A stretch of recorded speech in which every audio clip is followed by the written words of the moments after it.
नमस्कार साथियों, सच्ची बातें चैनल पर आपका स्वागत है। कहा जाता है भागवत गीता सिर्फ हिंदू धर्म के लिए नहीं बल्कि समस्त मानव जाति के कल्याण के लिए है। इस धरती के हर इंसान को पढ़ना और समझना चाहिए ताकि वो अपना जिंदगी के सुख और सफलता को पा सके। भागवत गीता में कुल 18 अध्याय है जिसमें कुल 700 श्लोक है जो सभी के लिए पढ़ पाना थोड़ा मुश्किल है। इसलिए हम सभी को भागवत गीता के 52 विचार को जानना चाहिए। हर इंसान को कर्म में विश्वास करना चाहिए क्योंकि ये जगत ही कर्मलोक है। कर्म आपके हाथ में है, परिणाम नहीं। इसलिए कर्म पर ध्यान लगाएं, यानी कि सिर्फ काम पर ध्यान लगाए और मेहनत करें। भगवान श्री कृष्ण कहते हैं कि हर वक्त अपनी कामनाओं और इच्छा में डूबे रहना ही इंसान के सभी दुखों का कारण है। अगर वो इससे मुक्त होकर अपना कर्तव्य निभाए तो उसका जीवन खुशहाल होगा। विश्वास रखे कि तुम्हारे साथ जो हुआ है वह अच्छा हुआ है, जो हो रहा है वो भी अच्छा ही हो रहा है और जो होगा वो भी अच्छा ही होगा है। जीवन का आनंद न तो बीते हुए कल में है और ना ही भविष्य में। जीवन का आनंद तो आज को जीने में है, बल्कि अभी जीने में है कि अभी आप कैसे जी रहे हैं। यदि कोई इंसान जो चाहता है उसे विश्वास के साथ करता है तो वह जो चाहे बन सकता है। मैं प्रत्येक जीव के हृदय में आसीन हूं और मुझसे ही स्मृति तथा ज्ञान की प्राप्ति होती है। मैं ही वेदों के द्वारा जानने योग्य हूं। संदेह मैं वेदांत का संकलन करता हूं तथा समस्त वेदों को जानने वाला हूं। श्री कृष्ण कहते हैं कि सदैव मेरा चिंतन करो, मेरे भक्त बनो, मेरी पूजा करो और मुझे नमस्कार करो। इस प्रकार तुम निश्चित रूप से मेरे पास आओगे। मैं तुम्हें वचन देता हूं क्योंकि तुम मेरे परम प्रिय मित्र हो। श्री कृष्ण कहते हैं कि मृत्यु के समय जीव द्वारा विकसित की गई चेतना उसे दूसरे शरीर में ले जाती है। यदि जीव ने अपनी चेतना पशु जैसी बना रखी है तो उसे पशु शरीर प्राप्त होना निश्चित है। श्री कृष्ण कहते हैं कि खुश रण है तो जिंदगी का फैसले अपनी परिस्थितियों को देखा कर ले। दुनिया को देखकर जो फैसले लेते हैं वह दुखी ही रहते हैं। श्री कृष्ण कहते हैं कि कोई कुछ भी कहे, बस अपने आप को संत रखे, क्योंकि सूरज की किरणें कितने भी तेज क्यों ना हो, समुद्र सूखा नहीं सकते। मन अंधा होता है, इसके पास कोई ज्ञान नहीं होता। मन कुछ नहीं जानता, ना सही और ना ही गलत और ना ही सही मार्गदर्शन करता है। इसलिए आप अंधे मन की बातें मानकर जरूरी कामों को टालना बंद करें। आप हमेशा अपनी बुद्धि से काम लीजिए, मन से नहीं, क्योंकि अंधा मन हमेशा आपको जरूरी कामों को करने से रोक देता है। श्री कृष्ण कहते हैं कि मन से सोचे, कार्यों को मुंह से बाहर मत निकालो। जिस प्रकार किसी गुप्त मंत्र की रक्षा करते हैं उसी प्रकार अपने बड़े लक्ष्य को मन में रखकर उसकी रक्षा करो। गुप्त रहकर उस काम को करो और तभी बोलो जब काम पूरा हो जाए, क्योंकि अधिकतर लोग अपनी तकलीफ से दुखी नहीं है जितना दूसरों की तरक्की देखकर दुखी है। श्री कृष्ण कहते हैं कि जब भी कोई बड़ी बात बड़े लक्ष्य की हो, केवल उन बातों को उन लोगों से बांटे जो उस बातों को अपने भीतर छुपाकर रखने का हौसला रखते हो। यदि कभी आर्थिक स्थिति कमजोर हो जाए, यदि कभी बड़ा नुकसान हो जाए, यदि कभी सब कुछ चोरी हो जाए, उस बात को अपने अंदर बचाकर रख लेना। अपनी कमजोर आर्थिक स्थिति की जानकारी अपने मित्रों को या रिश्तेदारों को मत देना। सहानुभूति पाने के लिए 4 आंसू मत बहाना, क्योंकि याद रखे, अंदर से भले ही कमजोर हो लेकिन बाहर से पूरा मजबूत रहो।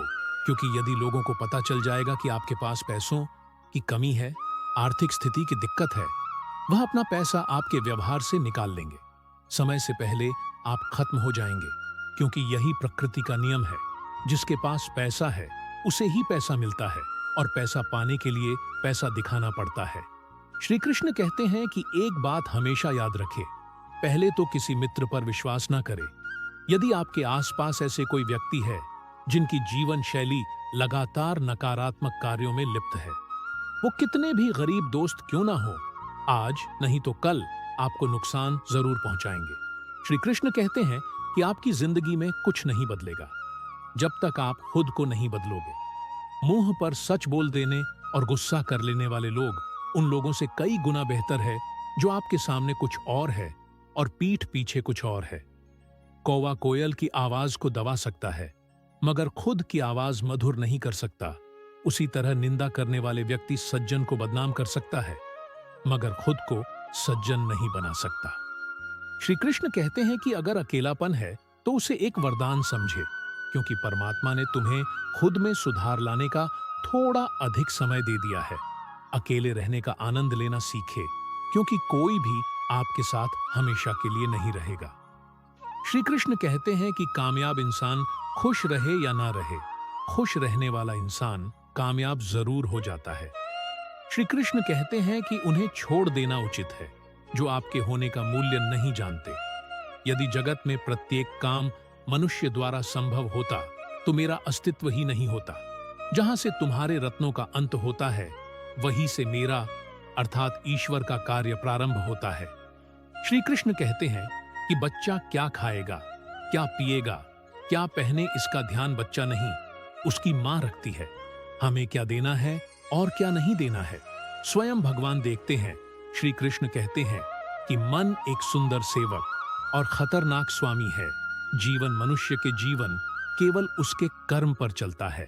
जैसे कर्म होते हैं वैसे ही उसका जीवन होता है। खोकर पाने का अलग मजा है, रो रो कर हंसने का मजा ही कुछ और है। हारना तो जिंदगी का हिस्सा होता है, लेकिन हारने के बाद जीतने का मजा ही कुछ और होता है।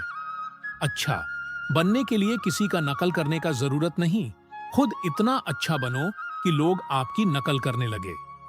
अगर कोई आपसे मांगे तो दे दिया करो, क्योंकि भगवान ने आपको देने वालों में रखा है, मांगने वालों ने नहीं। अच्छे वक्त को देखने के लिए बुरे वक्त को झेलना पड़ता है। सेवा सबकी करो, लेकिन आशा किसी का मत रखो, क्योंकि सेवा का असली मूल्य भगवान ही देता है। हमेशा अपनी नजर उस चीज पर रखे जिसे तुम पाना चाहते हो, उस पर नहीं जिसे तुम खो चुके हो। अन्न और जल से बढ़कर कोई दान नहीं, और माता पिता से बढ़कर कोई देवता नहीं। जिंदगी का सबसे बड़ा गुरु मंत्र यही है, अपने राज किसी को न बताए। जरूरत से ज्यादा इज्जत और समय देने पर लोग आपको गिरा हुआ समझने लगते हैं। कभी पीठ पीछे आपकी बात हो रही हो तो घबराना मत, क्योंकि बात उन्हीं की होती है जिनमें कोई बात होती है। याद रखना, सफलता कभी मांगने से नहीं मिलती, मांगने से केवल भीख मिलती है। सफलता पाने के लिए तुम्हें खुद मेहनत करनी पड़ेगी। छोटी छोटी गलतियों से बचने का प्रयास करो, क्योंकि इंसान ठोकरें पहाड़ों से नहीं बल्कि छोटी छोटी पत्थरों से खाता है। अपनी गलती माने बिना आप कभी भी बेहतर इंसान नहीं बन पाओगे। देना शुरू कर दो, आना खुद ही शुरू हो जाएगा, इज्जत भी और दौलत भी। अहंकार में डूबे इंसान को ना तो खुद की गलतियां दिखाई देती हैं और ना ही दूसरों की अच्छाई दिखाई देती है।